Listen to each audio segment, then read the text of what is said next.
getting everything set up and ready to go for an episode of Ancient Mysteries.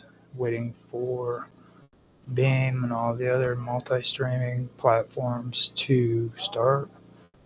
And I'm going to do my regular audio tests before I get started. So let me do that real quick. Sounds good on Beam. Now I'm going to go to X Pro and see what that sounds like. Usually it does the whole spinning wheel thing on me, so I have to hit refresh and then do it again, but hopefully.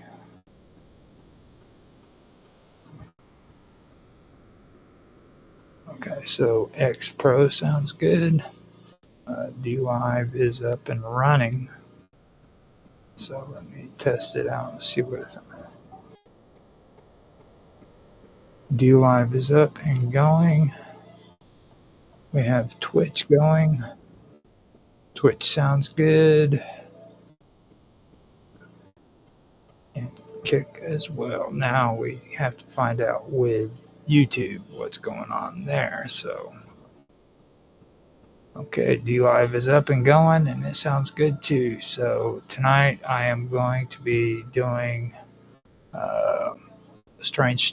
Ancient Mysteries, and that's going to be pretty good. So, well, I think it's going to be pretty good. I don't know. Tonight we are going to be talking about Theta. And the other night on mine's roundtable, I pronounced it wrong. But tonight I finally caught myself and I pronounced it properly. So with that being said, I will have the stream started up in 6 minutes. For now, I'm going to give you guys, or I'll have the show going in 6 minutes. But for now, I'm going to go ahead and put on another one of these cool songs that Mr. Robot has allowed me to put on the show. So here we go. I'm going to put on Mr. Robot's Echoes of Atlantis. Hope you guys enjoy.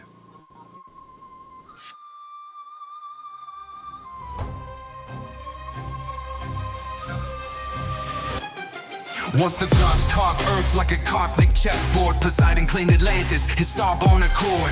10 twin suns, throne of tridents waits at his command. Empire stretched from bow, big stones to Mayan sand. Monolith stacked like Legos blocks no crane could lift. Sonic levitation, gods don't need pulleys or grit. Athena taught Athens, Hephaestus forged veins of gold, but Atlantis spires pierced heaven, stories untold. Is of virtue, divine blood pure in the veins. No egregious geodesic temples where starlight reigns, but mortality crept in, diluted the grace. Go turn to rust, hubris eclipsed the god fast. Echoes of Atlantis, drowned in the deep. Poseidon's lost kingdom, where titans still sleep. From these that touch your water, cold to causation, all as above, so below. Cosmic empire of modern princes of plasma, their thrones now debris. Echoes of Atlantis, where gods walked the sea. Watch the fall, saw vice crack the divine. Pyramids hummed warnings, but they ignored the signs. Sky split with fury, tsunami swallowed their pride. Atlantis sang screaming, a blueprint survived. Albeck's foundation, stones that define modern math. 1,000-ton puzzle, gravity's aftermath. Scholars still baffled how they align the stars. They rode cosmic currents, breaching space-time's bars. Now divers chase shadows, where crystal cities gleamed. AI scans the ocean, but truth a half-dream. Dream free muses whisper maps in their launches of lore. Plato's Critias, a metaphor or a war. Echoes of Atlantis, drowned in the deep. Poseidon's lost kingdom, where titans still sleep. From Egypt to Tijuana, cool attention, all as above, so below. Cosmic empire of law, 10 princes of plasma, their thrones now debris. Echoes of Atlantis, where gods walk the sea.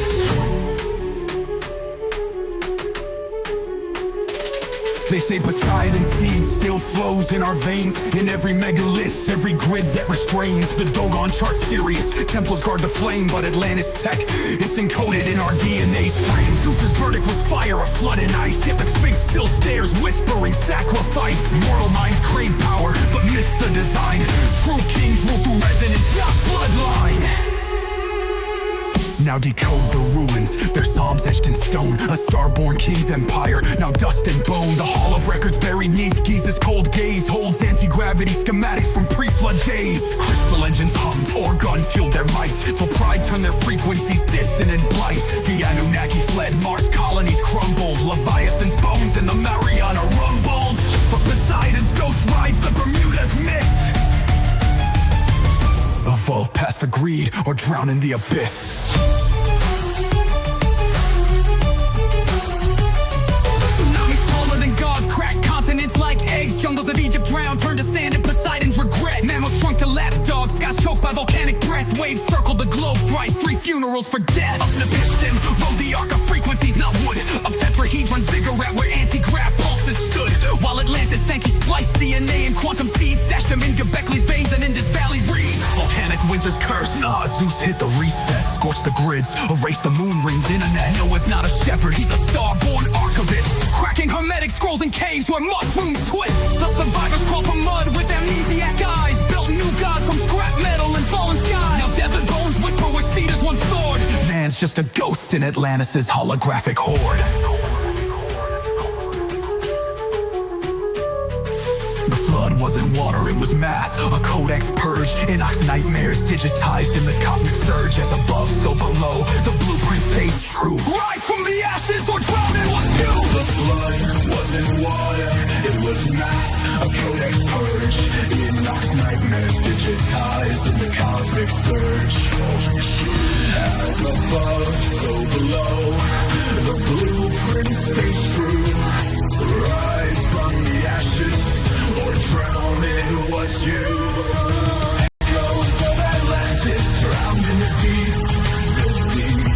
Poseidon's lost kingdom where titans still sleep. From Giza to Tijuana, their codes etched in awe. As above, so below, cosmic empire of war. 10 princes of plasma, their thrones now debris.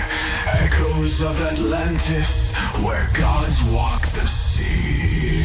So when you see Stonehenge anchored on fire, know Atlantis lives in quantum choir. The gods were missed and in Persian code. Rise from the ashes or repeat what they owe.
Once the gods carved earth like a cosmic chessboard, Poseidon claimed Atlantis, his star-born accord. 10 twin suns, throne of Tridents waves at his command. Empire stretched from big stones to Mayan sand. Monoliths stacked like Legos blocks no crane could lift. Sonic levitation, gods don't need pulleys or grit. Athena taught Athens, Hephaestus forged veins of gold. But Atlantis spires pierced heaven, stories untold. Is of virtue, divine blood pure in the veins. No egregious geodesic temples where starlight reigns. But mortality crept in, diluted the grace. Gold turned to rust, hubris eclipsed the god fact. Echoes of Atlantis drowned in the deep.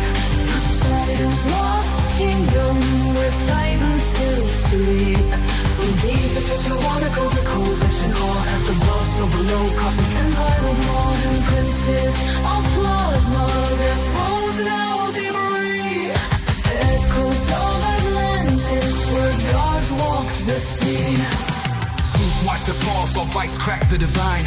Pyramids hummed warnings, but they ignored the signs. Sky split with fury, tsunami swallowed their pride. Atlantis sang screaming, but blueprints survive. Arbeck's foundation, stones that defy modern math. 1,000-ton puzzle, gravity's aftermath. Scholars still baffled how they align the stars. They rode cosmic currents, breaching space-time's bars. Now divers chase shadows where crystal cities gleamed. AI scans the ocean, but truth a half-dream. Freemasons whisper maps in their launches of lore. Plato's Critias, a metaphor or a war.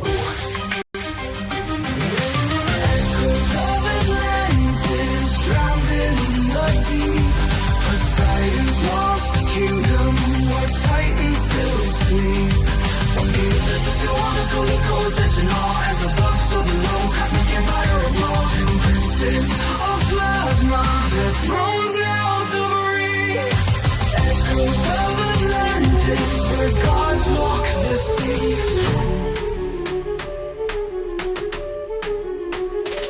They say Poseidon's seed still flows in our veins. In every megalith, every grid that restrains. The Dogon chart Sirius, temples guard the flame. But Atlantis tech, it's encoded in our DNA's frame. Zeus's verdict was fire, a flood and ice. Yet the Sphinx still stares, whispering sacrifice. Mortal minds crave power, but miss the design. True kings rule through resonance, not bloodline. Now decode the ruins, their psalms etched in stone. A star-born king's empire, now dust and bone. The hall of records buried neath Giza's cold gaze holds anti-gravity schematics. Okay, so now I'm back. Sorry I'm a couple minutes late, but now I am ready to start the show. Let me go ahead and get it going, and we will be ready. So here we go. I'm going to have a moment of silence real quick, and then I'll officially start the show up and get things ready. So here we go.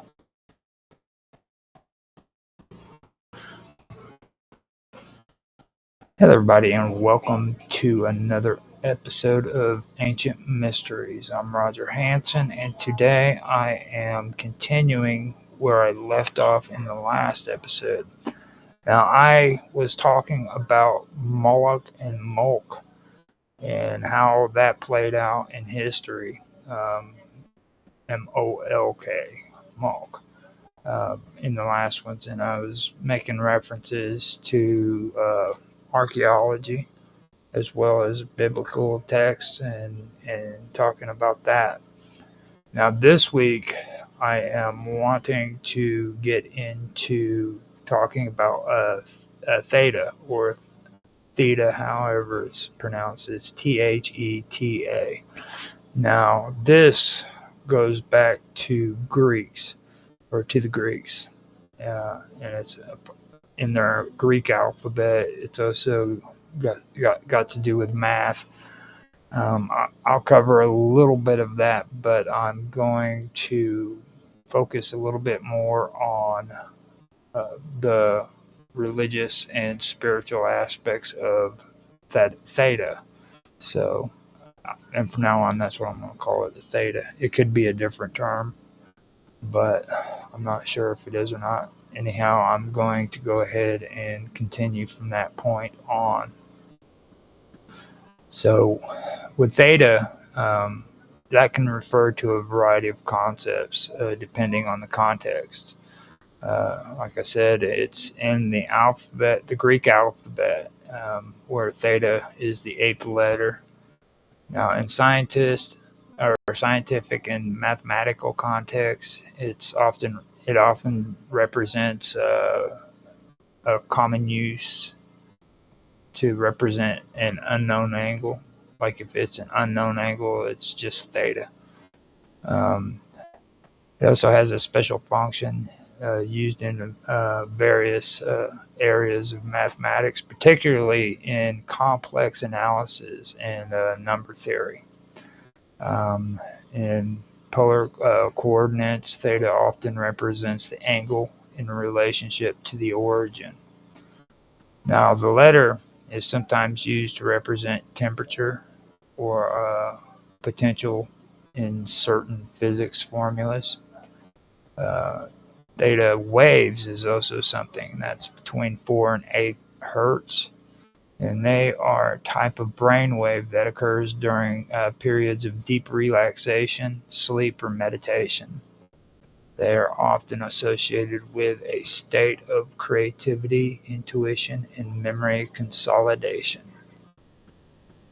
Now, some alternative therapies and meditation practices, it is believed that the access of theta brainwaves state allows for deeper introspective creativity and healing.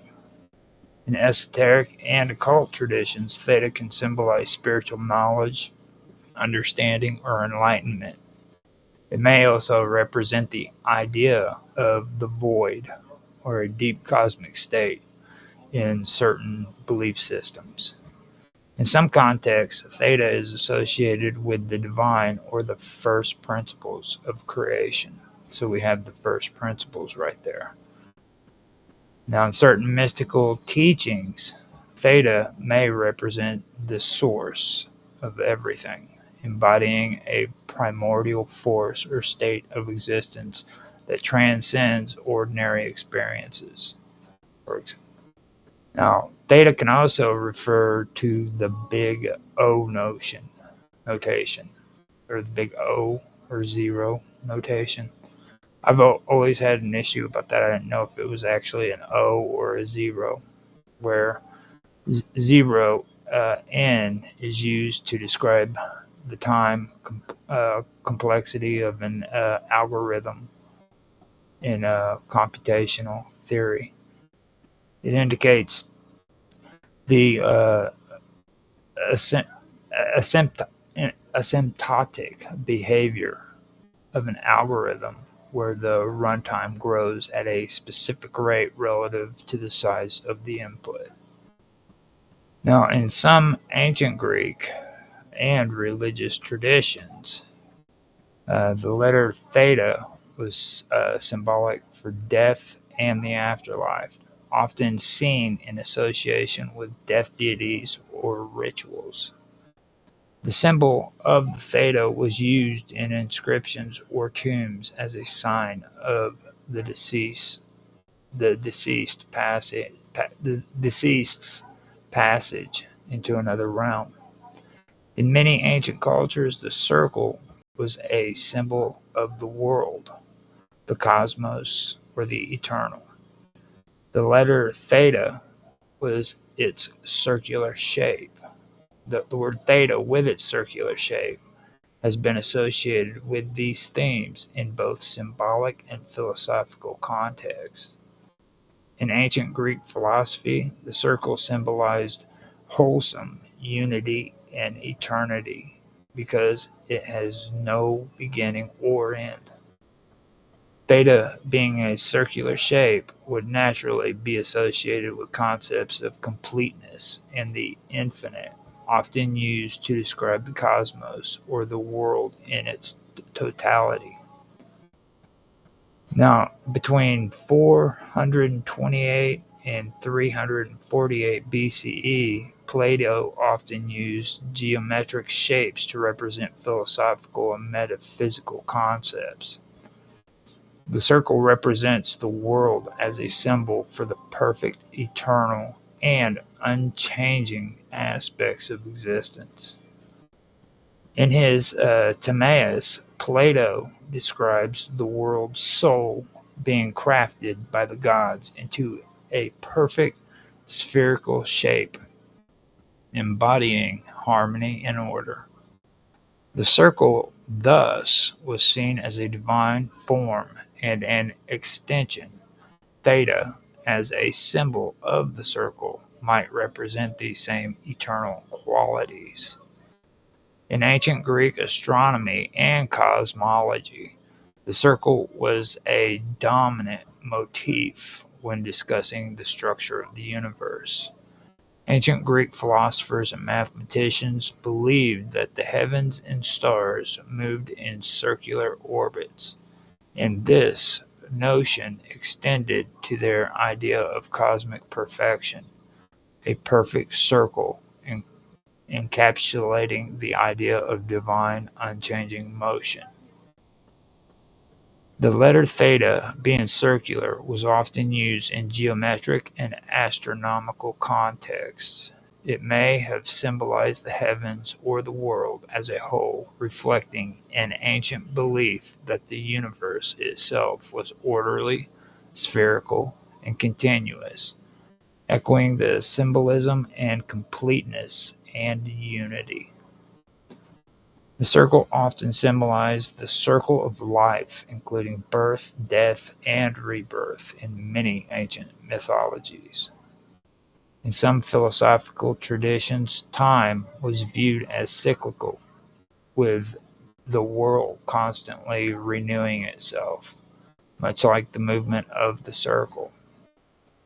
In this sense, theta could represent both the eternal cycle of life and the world's recurring rebirth, where everything is interconnected and constantly transforming within the frameworks of a circular, eternal rhythm. In certain mystical traditions, particularly in Gnosticism and early Christianity, the circle represented divine completeness, and this symbolism can extend to theta as a symbol of spiritual wholeness or the cosmic realm. In these contexts, theta was sometimes thought to represent the divine source or the world soul that governs the order of the cosmos. It could be a visual representation of the absolute, the unknowable, and the mystical force that binds the universe together. The circle is often linked with balance and harmony, both physical and metaphysical. This corresponds with the idea of a world in perfect equilibrium. The letter theta is representing the circle. In representing the circle, could be understood as a symbol of harmony between the material and spiritual worlds, where the physical world is part of a larger divided plan. Even in more contemporary interpretations, the idea of theta continues to invoke universal unity. In theta healing or meditation practices, theta waves represent a deep meditative state where a person may connect with a sense of the cosmic whole, embodying the idea of a unified eternal world. Theta is a symbol of the circle. No, theta as a symbol of the circle has deep historical, philosophical, and spiritual connotations. The cosmos, or the world, is a perfect, eternal, and harmonious whole. Cycles of life, death, and rebirth, particularly in ancient cosmology.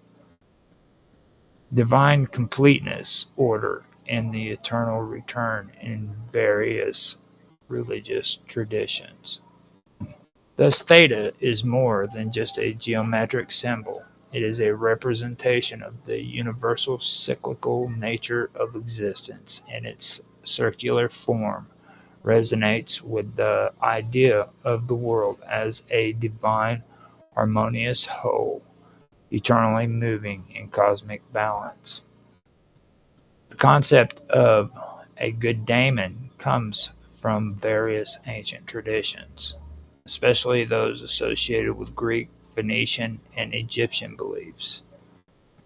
The word daemon, or daemon, from the Greek daimon, refers to a spiritual being or divine entity, often an intermediary between gods and humans.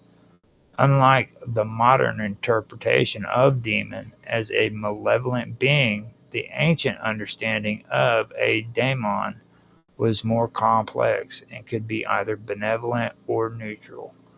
The term good daemon typically refers to a positive, protective force or guiding spirit. In ancient Greek philosophy and religion, a daemon was considered a spirit being that existed between the gods and humans. Plato and other philosophers spoke of daemons or daimons as divine intermediaries, neither wholly good nor evil. And daimons is spelled Daimons, neither good nor evil, who guided humans' actions and fates. Now, in this context, a good daemon would be a benevolent being that offered guidance, protection, and wisdom, often serving as a personal guardian or helper. Socrates famously referred to his own daimonian, a guiding voice or spirit that he believed instructed him and kept him from wrongdoing. Good daimons in Greek thought could be associated with muses who inspired creativity, or guardian spirits who protected individuals and ensured their well-being. In the Phoenician tradition, as noted earlier, Ethothia, or Ethothia, with Ethothia, was regarded as a good daemon, often associated with divine protection. This figure was believed to be immortal and self-consumed, only dying if struck by a violent blow, signifying its never invincible nature, or its near invincible nature. The Phoenicians also linked the good daemons with specific symbols like the hawk, emphasizing qualities of alertness, agility, and divine protection. This connection between the hawk and divine guidance points to a more direct spiritual relationship where the daemon influences human affairs for the better. The Phoenicians sometimes referred to the good daemon as a creator or spiritual or a guardian spirit looking after individuals and communities. This type of this type of spirit might not be omnipotent, but rather acted as an intermediary who played a role in the mortal and spiritual order of the world. In ancient Egyptian mythology, the good daemon might be symbolized by the god Kneph, also known as Khepri, who was often depicted as a man with the head of a scarab beetle. Kneph was associated with creation and the sun's daily rebirth. The concept of a good daemon in this case could be closely linked to rebirth, renewal, and protection. Kneph was believed to be a creative force symbolizing the life-giving power of the sun and the cyclical nature of existence. In this tradition, Kneph and similar gods played roles as cosmic guardians, ensuring balance and order in the universe and supporting the souls of the deceased in their journey through the afterlife. Across various ancient Near East and Mediterranean cultures, the idea of a good daemon often took on the role of a spirit that not only guided and protected, but also helped bring about prosperity and success in life. These spirits were sometimes ancestors or personal guardians associated with particular families or individuals. In some cultures, these benevolent spirits were honored through rituals, offerings, and prayers, ensuring their protection and intervention in everyday affairs. In many of the philosophical contexts, the good daemon can also be understood as an allegory for one's inner moral compass or conscience. In this way, the daemon is not necessarily a separate entity, but rather a reflection of the moral or divine principles within a person, guiding their decisions and actions towards virtuous ends.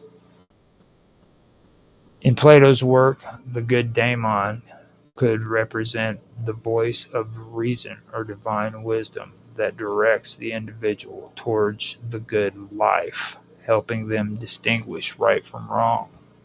The daemonion of Socrates was seen as a divine conscience, a tool for ethical decision making. The good daemon represents the presence of benevolent spiritual forces in various ancient cultures, associated with wisdom, guidance, and protection and creation.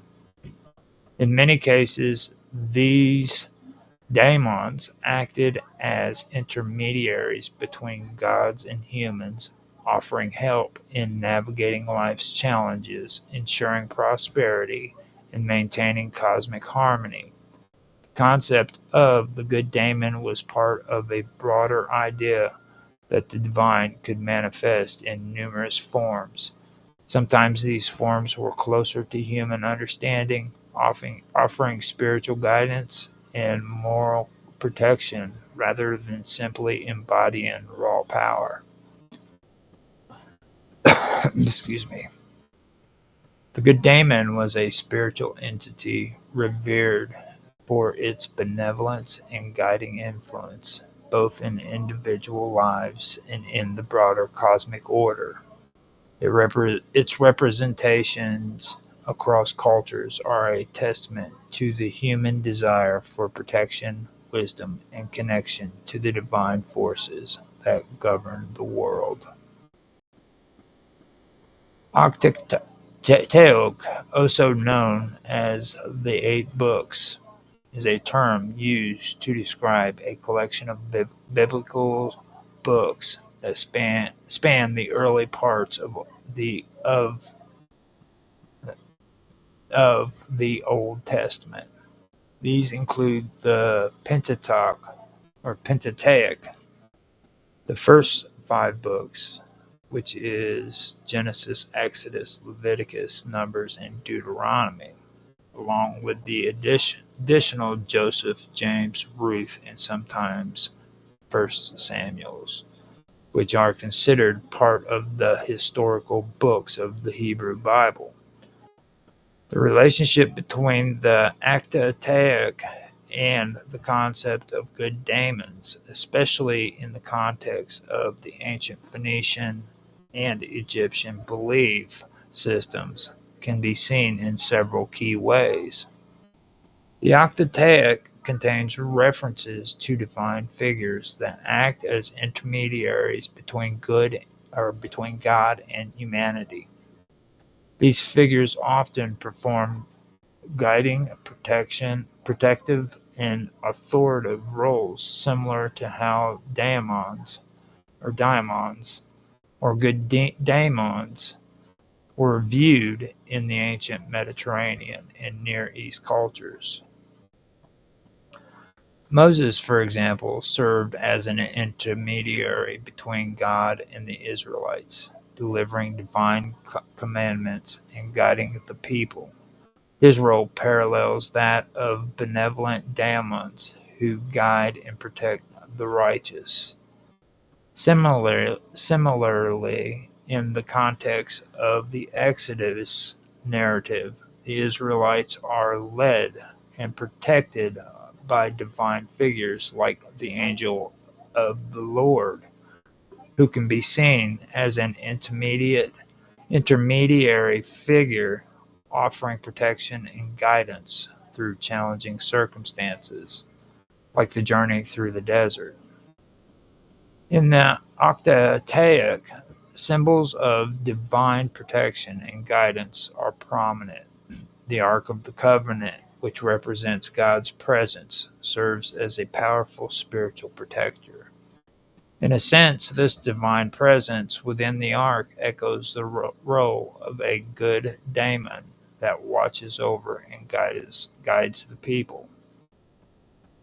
Additionally, the pillar of fire and the pillar of cloud that guide the Israelites in the desert are similar to the guiding influence of benevolent spirits or daemons in other traditions. These symbols are divine manifestations that help and protect people, much like a good daemon. The idea of ritual sacrifice found in the Octateuch may resonate with the themes of ancient rites dedicated to deities or spiritual beings, like the Phoenician ritual to Baal or the Egyptian practices related to Kneph, while the Octataic is largely focused on the Israelite understanding of God's covenant offerings and sacrifice, such as the sacrificial lamb. The ritual depicted in both the Octataic and those in surrounding cultures share commonalities. The atonement rituals in Leviticus, where blood is used for the purification of redemption of sin, can be compared to the concept of uh, pro- propitiating good daemons in other cultures where sacrifices are made to ensure divine favor and protection. Octataic. The Octataic, in its broader context in Hebrew scriptures, cannot be completely separated from the surrounding ancient cultures, including Phoenician and Egyptian traditions, where the notion of benevolent spiritual beings, like good daemons, was central to religious life. The Hebrew scriptures were written in a context influenced by their neighbors, including the Mesopotamians, Canaanites, and Egyptians, all of whom had complex systems of divine intermediaries. The idea of a good daemon in Egypt or Phoenician traditions might resonate with the angelic figures of the Hebrew Bible, such as the angels of the Lord, who guide, protect, and intervene on behalf of humanity. The notion of guardian spirits, intermediaries, and divine guidance reflects a shared cultural understanding in which humans rely on divine beings, whether they are daemons, angels, or gods, for support and protection in their lives. In the Octataic, particularly in the Book of Exodus, there are various moments of theophany where God reveals himself to Moses and the Israelites in powerful ways. This can be viewed as a form of divine manifestation or encounter, which, like the divine manifestations of apparitions in the Phoenician and Egyptian religion practices. The burning bush, where Moses first encounters God in the pillars of fire and cloud, both represent the presence of a divine, much like how daemons or spirit beings are depicted as intermediaries or guiding entities in other ancient traditions. The concept of a good daemon is often used metaphorically to represent the guiding influence of a person's inner moral compass. This concept is echoed in the Actataic in the form of divine law and guidance provided through the Torah, which is the law, and the prophets. Just as a good daemon might guide an individual towards right action, the laws given in the Octataic serve a similar purpose for the Israelites, guiding them in the proper relationship with God and others. The Ten Commandments and the laws found in Leviticus can be seen as a moral framework for ethical guidance systems that ensures harmony and alignment with divine will, which, like the guiding presence of a good daemon in other belief systems. While the Octataic itself does not explicitly mention good daemons as they were understood in Phoenician, Egyptian, and Greek traditions, the role of divine intermediaries, guiding spirits, and protecting entities is a recurring theme. The Octataic's portrayal of divine intervention, angelic messengers, and sacred rites align with the role of benevolent supernatural beings in other ancient religions. These figures serve as protectors, guides, and moral authorities, drawing a parallel between the concept of good daemon and the divine presence of the Hebrew Scriptures. Thus, while the term good daemon may not directly appear in the Octataic, the thematic similarities are clear, and the understanding of divine intermediaries in ancient cultures can be seen reflected in the Hebrew text. The connection between Astanis and the Octataic might seem obscure at first, especially given Astanis's focus on alchemy, mysticism, and his association with Persian and Greek traditions. However, there are certain ways in which his ideas and teachings could relate to the broader themes found in the Octataic, and concepts like divine intermediaries, guidance, and rituals, which are important in both traditions. Astanis was a figure who was often associated with alchemy, occult practices, and esoteric knowledge in the ancient world. He is believed to have lived during the Persian Empire and is often depicted as a magician or mystic. Many texts claim he was involved in the dissemination of magical and alchemical knowledge, and his name is often associated with the mysterious and arcane wisdom of ancient times. In later periods, Astanis was credited for being one of the foremost alchemists, often written about in various texts, some of which relate him to Hermeticism or early magical traditions.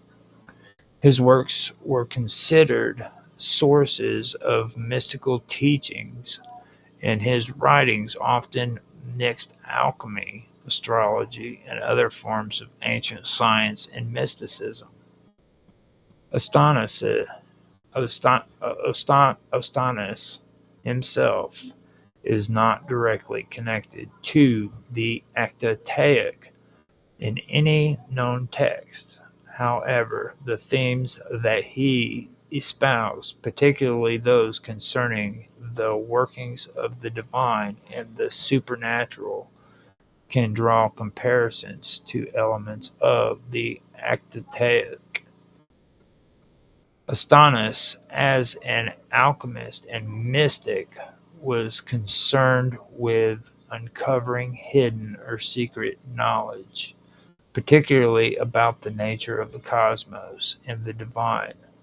This is mirrored in the Octataic, particularly in the story of Moses receiving the commandments on Mount Sinai, where divine knowledge and laws are revealed to the people of Israel.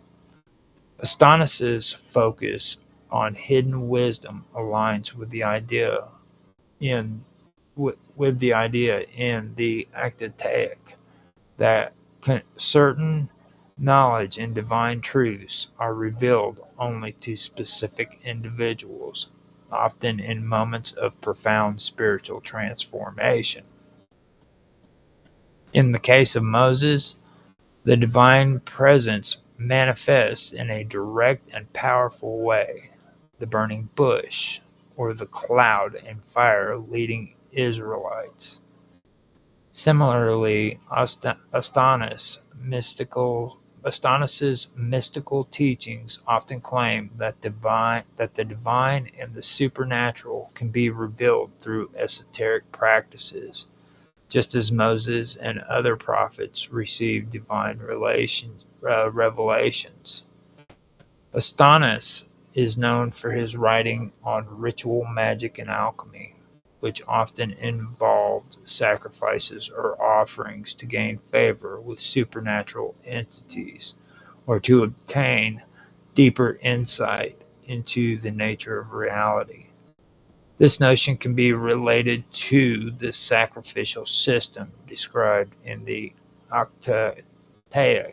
The book of Leviticus, for example, describes numerous offerings and sacrifices as a way to gain atonement or favor from God. Excuse me. While Astonis's traditions often involved rituals that similarly sought to tap into the divine or supernatural forces. Just as the Octataic emphasizes ritual purity and the need for offerings to maintain harmony with God, Astonis's writings, or Astonis's writings, underscore the importance of rituals to align oneself with hidden spiritual forces or to bring about certain outcomes. In Astonis's mystical teachings, much of the focus is on understanding the interaction between divine intermediaries such as angels or spirits that help guide the initiate in their spiritual path. And to spell Astonis, it is Ostanes. Okay, so this parallels the role of angels in the Octataic, for example. The angel of the Lord who serves as a mediator between God and the people of Israel, or the messenger that communicates divine will. Now to spell Octataic, you spell that Octateuch. And I'm probably saying that really, really wrong, but that's the best I can do. Octataic. Now, Astonis's teachings of the intermediaries of the divine might align with the understanding that there are beings who bridge the gap between humanity and higher spiritual realms. In the Octataic, these intermediaries are often instrumental in conveying divine commands and acting as protectors or guides. Alchemy plays a significant role in Astonis's legacy, particularly in the idea of spiritual transformation or the purification of the soul. This transformative process in alchemy, where base materials are transformed into gold, can be seen as a metaphor for the spiritual purification and transformation of an individual. In the Octataic, a similar transformation occurs where the people of Israel are often called to purify themselves, such as through the ritual of atonement, and their journey through the desert is one spiritual refinement. The Israelites must undergo a process of purification, much like the alchemical process, to become worthy of receiving God's covenant. Just as alchemists strive to purify and transform base substances, the people of Israel are transformed through their trials and interactions with the divine. Astonis was associated with the pursuit of divine wisdom, a concept that is also central to the Octataic. The teachings of the Torah in the Octataic are regarded as a source of divine wisdom, laws, and guidance. In Exodus, Moses is often depicted as a wise figure who speaks to God and conveys divine laws to the people. The idea of divine wisdom that permeates the Octataic is similar to Astonis's emphasis of seeking divine knowledge to navigate the material and spiritual realms. The idea of wisdom as an essential attribute of the divine is present in both traditions. For the Israelites, it is the wisdom that comes from following God's law. For Astonis and alchemists, it is the wisdom gained through secret knowledge of the cosmos and spiritual truths. While Astonis himself was not directly connected to the Octataic, his mysticism and esoteric teachings can be related to some of the larger theological and spiritual themes presented in the Octataic. Both the figure of Astonis and the teachings of the Octataic concern themselves with uncovering hidden spiritual truths, the importance of divine guidance and intermediaries, the transformative nature of the sacred, and the transformation of uh, the transformative nature of the sacred. Astonis's work in alchemy, divine wisdom, and rituals aimed to reach divine or hidden knowledge resonates with the broader themes of divine revelation and spiritual transformation that appear throughout the Octataic, making a comparative exploration of these ideas quite intriguing.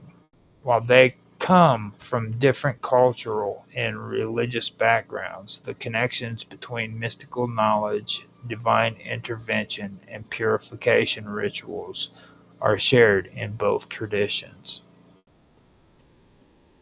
Now, poetic parallelism is a literary device used in poetry and often in sacred and ancient texts where similar or related ideas, phrases, or clauses are repeated or mirrored to emphasize a particular meaning or create rhythm. It's a technique that allows the writer to build connections between different parts of the poem, reinforcing the central theme and often creating a musical or memorable effect. There are several types of parallels, and they are often employed to highlight contrast, comparisons, or even reinforce a particular emotional or intellectual response for the audience.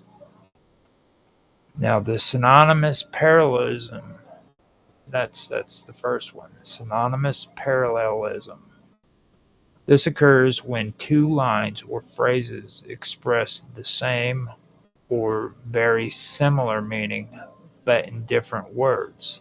It emphasizes the idea or concept by restating it in different terms. And a good example is, the Lord is my shepherd, I shall not want. He makes me lie down in green pastures. In this example, the first line establishes the relationship with the shepherd, which is God. And the second line reinforces this by depicting a peaceful, trusting rest in a safe environment. The core meaning remains the same in both lines, emphasizing security and care. Now, after that, we come to antithetic parallelism. In this type, two opposing or contrasting ideas are presented, usually in successive lines or clauses. The contrast between the ideas helps to illuminate each concept by putting it in stark opposition to the other. These are some examples. For the wages of sin is death, but the gift of God is eternal life. Now, here, the contrast between death and eternal life amplifies the moral message and the difference between sin and divine grace. After that, we go to synthetic parallelism. Okay? This type of parallelism builds upon the previous line, expanding the idea or theme rather than simply repeating or contrasting it. The second line usually completes, intensifies, or adds to the first. And that would be, the Lord is my light and my salvation, whom shall I fear? The Lord is my stronghold, or the Lord is the stronghold of my life, of whom shall I be afraid? The second line builds on the first by extending the thought. Not only is God light and salvation, but also the stronghold of life, creating a fuller image of divine protection and power. Now, after that, we go to chiastic parallelism. Now, this is when the structure of the first part of the sentence is mirrored or inverted in the second part, creating a symmetrical or crisscross effect. The words or ideas are often arranged in a mirror image, which can provide balance and emphasis. Ask not what your country can do for you. Ask what you can do for your country. That's the example. Now, this famous quote uses chiasmus to create a mirrored structure with ask at both ends, and the focus on the relationship between the individual and the nation in a balanced and effective way. Reinforcement of meaning allows key ideas to be repeated in slightly different ways, making the message more memorable. Parallelism often enhances the rhythm of a poem, which is particularly important in oral traditions, where the flow of language helps listeners remember and understand the message. By repeating or contrasting ideas, poets can underscore key themes, messages, or emotions. Repetition in parallel structures makes certain lines or phrases stand out and become more easily remembered, which is why it's commonly used in religious texts, proverbs, and poetry. One of the most famous examples of poetic parallelism is found in the Psalms of the Bible, where synonyms in antithetic parallelism appear frequently.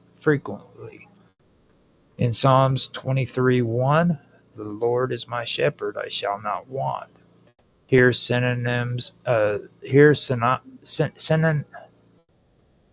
synonymous parallelism is used, reinforcing the idea of the Lord's role as the protector and provider.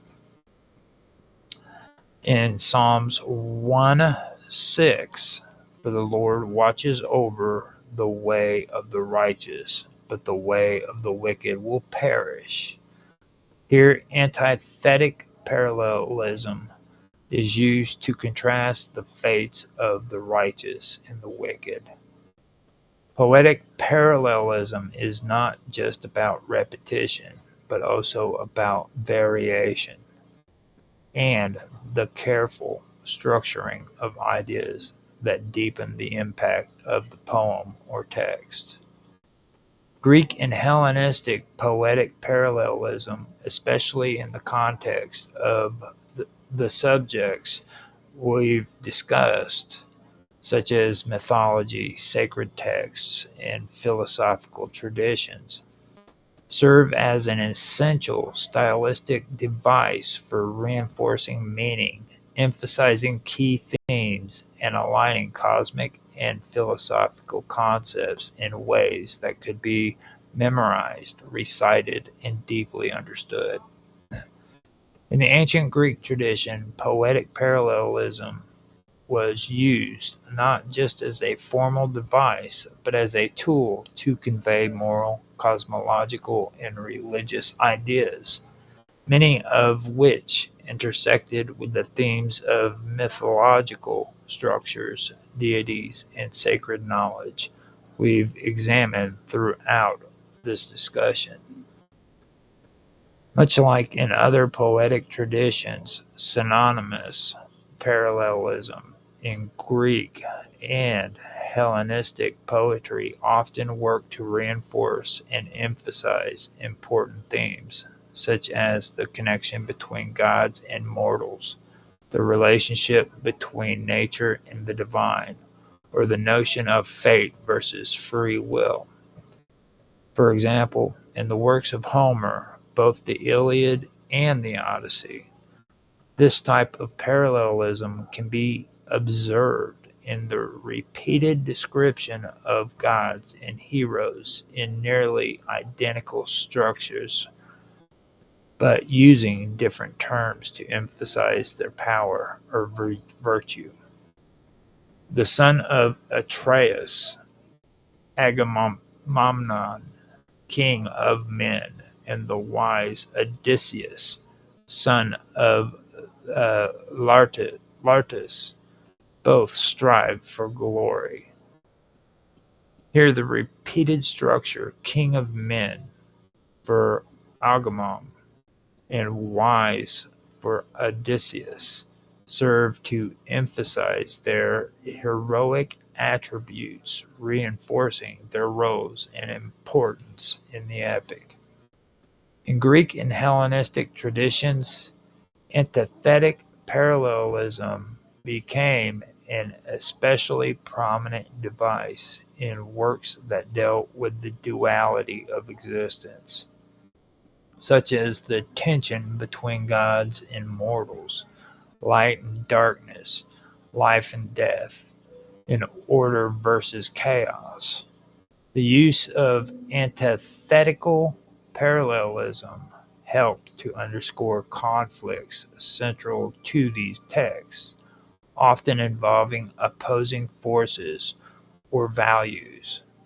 In mythological texts, this could be seen in the Greek philosophical tradition, particularly with thinkers like Heraclitus, who famously spoke of opposites and the unity of contradictions, the idea that war is the father of all things.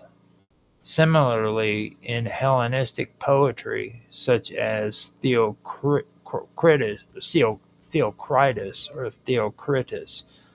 and Callimachus, uh, contrasting qualities are often depicted in in parallel lines to emphasize the balance between order and disorder. So since I had little my little situation there, I'm going to say that again. Similarly, in Hellenistic poetry, such as Theocritus and Callimachus, contrasting qualities are often depicted in parallel lines to emphasize the balance between order and disorder. Sorry about that, guys. And now we'll read this to you. But Poseidon, he who shakes the earth, is lord of the sea, and Zeus, who rules the sky, controls the storms. The parallelism here contrasts the lordship of Poseidon over the sea with the rule of Zeus over the sky, emphasizing the domain of each god and their power in the natural world, while showing how both realms exist in tension yet balance. In the works of the Hellenistic period, synthetic parallelism was often used in philosophical and theological texts to expand or intensify a concept. In this context, it was used to explain divine order, cosmological balance, and the unification of opposing forces, sometimes very central to Hellenistic philosophy, especially in the schools of Stoicism and Epicureanism. In the Orphic hymns, which combine Hellenistic and early Greek religious traditions, synthetic parallelism can be seen in the unfolding of divine cosmogony, where successive lines build upon each other to expand the understanding of how the cosmos and the divine interact. This is common in the way deities are depicted as originating from one another and the universe's cyclical nature. First was chaos, then came Gaia, and from Gaia came Uranus, and from Uranus the seed of heaven gave birth to the mighty Titans. This passage uses synthetic parallelism to expand on the idea of primordial succession of divine beings, each one adding to the structure of the cosmos in a chain of creation that builds upon the last. In the Hellenistic period, particularly after the conquest of Alexander the Great, Greek poetry and its poetic devices spread across a wide region, blending with Persian, Egyptian, and Indian traditions. These intermingling cultures would bring ideas such as karma, the eternal cycle, and divine duality into sharper focus. The interplay of opposites, divinely ordained order, and cosmic balance, which we've seen in many of the mythologies mentioned, such as the struggle between God's cosmic forces like chaos and order, and the cyclical nature of the universe, became central to Hellenistic thought. Parallelism in Greek poetry wasn't just a stylistic tool, it was a philosophical reflection of how the world, the cosmos, and the gods interacted. These parallels helped people make sense of existence, from the grand structure of the universe down to personal fate. The mythological structures we discussed earlier, such as the cosmic battles between gods and the struggles between order and chaos, and the rise and fall of divine beings, are explored and expressed through poetic parallelism. For example, the Tartarus, which is chaos, and Gaia, which is earth, parallels the Orphic cosmology. Parallel in Orphic cosmology reflects an ancient metaphysical understanding of the universe's structure. Chaos gave birth to order, which then gave rise to new divine entities. This can also be reflected in the Greek gods. Many contrasts Apollo as order and Dionysus as chaos, with each deity representing larger cosmic forces. In the religious and mystical traditions of Hellenistic Greece, particularly with the mystery cults, the Eleusinian mysteries, for example, poetic parallelism helped convey profound spiritual teachings and rituals. The initiation into these mysteries often involved the symbolic death and rebirth of the soul, which could be seen as a microcosm of the cosmic cycles discussed above. The use of parallelism in ritual texts would reinforce these concepts of life, death, and rebirth, echoing the cycles of nature and the gods. Greek and Hellenistic poetic parallelism wouldn't just be a stylistic choice, but an essential device for conveying deeper, often cosmic meanings into reflected no no into cosmic meanings. It reflected the philosophical, mythological, and religious frameworks that were central to Greek life and thought. By repeating, contrasting, and expanding upon key ideas, parallelism helped to structure and reinforce the worldview that these ancient texts and rituals were trying to convey, whether through their stories of gods, the cycle of the cosmos, or the lessons of the mysteries. The patterns that emerge from this structure are deeply tied to the divine order and the balance between chaos and creation, which is a recurring theme in the cosmologies and mythologies we've explored. So, right here is actually probably the best place for me to stop because I do want to go into the ball cycle next, and that I think I can do uh, next week. But I don't know because we're at 1 hour and 15 minutes. I could probably go ahead and go through it and be done with it, but I I think I'm gonna hold off on it. Yeah, and do that next week. Right here is something that I wanted to cover because um, when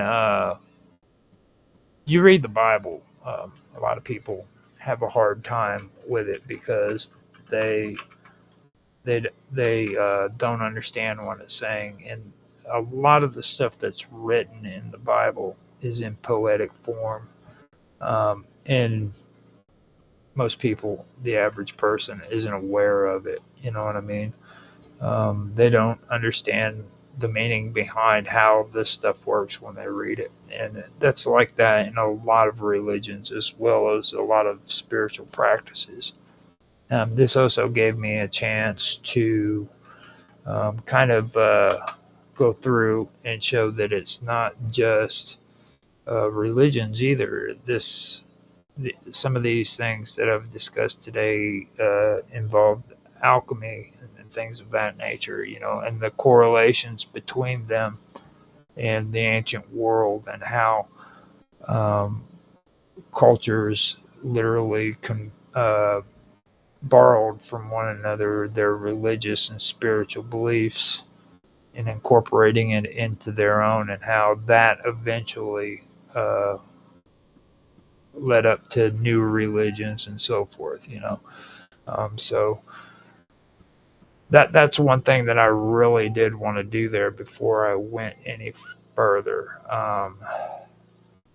With that being said, I'm going to go through and find out if anybody said or anything in the comment sections or what. Um, on Beamstream, I have 2 new followers. I have Show Me Dem Titties, who started following me again. Glad that you're following me. Constantine Gull started following me as well. Appreciate that. We have 3 viewers on Beamstream. Now, after that, I don't see anything that is on X, and I can't tell if anybody is on D Live either. And there's no comments there. We don't have anybody on Twitch, and we have nobody on Kick or on YouTube. But we do have 54 views on The Wonderful World of Weirdness on YouTube. So thank you guys for watching or checking us out. I do appreciate that. Now, I also want to say that this is going to be played again in 15-minute clips later on. We do have Ancient Mysteries from the previous season that is being played right now on The Wonderful World of Weirdness. You can check those out. Now, yesterday I was doing my episode of Strange Stories, and I wanted to clear something up that I said there because I'm getting kind of confused on some of these videos and what's where.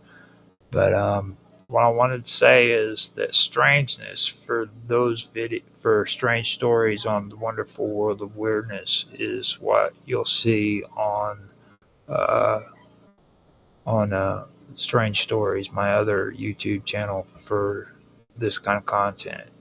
So on The Wonderful World of Weirdness, it'll be Strange Stories, and then on Strange Stories, it's going to be Strangeness. None of the episodes have been broken down to 15 minutes on my channel, Strange Stories, but they are being broken down to 15-minute segments on The Wonderful World of Weirdness. So you will be able to see them again. If you don't like watching like long videos, you can catch it on The Wonderful World of Weirdness at 15 minutes apiece. Or you can just watch this again originally the way this is right now on Strange Stories. So I believe I actually did it right this time. I'm not sure, but I think I may have actually said all that the way it was supposed to be said. So let me go through here and find out if anybody said anything. Nope, we have nothing, which means everything is cool. I get freaking in this stream and I don't have to respond to nobody. I'm happy with that. But yeah, it looks like we are done, and I'd like to thank you guys again. If you liked it, please like, subscribe, share, make comments. I do like to have feedback and have conversations in the comment section. So I'll keep saying that. I'll keep saying it so much it will annoy people who do actually make it this far back into the video. But hope you guys have a good day, a good night, wherever you are. Have a good day or night. And with that, I am going to end the stream. Thanks for watching.